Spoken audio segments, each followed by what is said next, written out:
Okay, so the crux of this book is something that you talk about a great deal, and that is performance versus outcome. Yep. If you are outcome oriented, you're over trying, Yep. right? And it just leads to more and more losing. And because you're preoccupied with that winning or whatever, instead of focusing on performance, it's like we said earlier, winning is the outcome Right. of that. So Winning is the outcome. So the true way to have that winning mindset is to make sure you have a winning performance. Right. This occurred to me early on, and especially when I started reading, and I didn't know how to verbalize it to people. I didn't know how to tell them, don't worry about the outcome. Right. But I was saying, don't worry about the time, don't worry about the score. That's what I was saying. Until I started reading these sports psychology books, and they all say the same thing. Right. Don't worry about the freaking outcome. Right. And like this one here, I highlighted, they are thinking about the outcome instead of the process. Thinking about outcome equals over trying. So you got to be, and one of the things I tell students now is, if you think about the outcome, it will sabotage your ability to perform. And the probability of achieving the outcome you desire will increase once you let go of the need to have it. It will increase 100%. And it's hard for people to wrap their head around that, especially with guys, because we have ego, stuff like that. So they're worried about time and they want to be faster.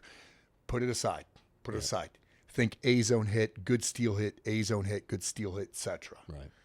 Eventually, you're going to get faster. You're going to get better.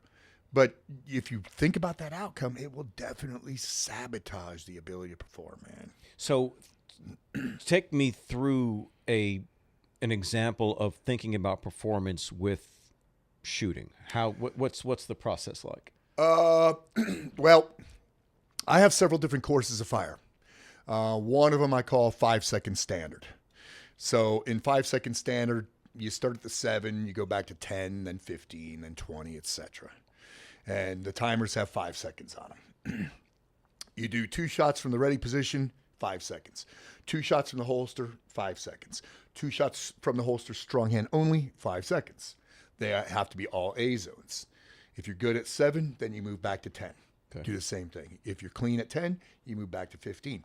A lot of people are shot out at the 7-yard line. Right. They'll miss a shot. The reason being, number one, there's a timer there. Now they're shooting those 2 shots in 2.5 seconds. They're not using the time.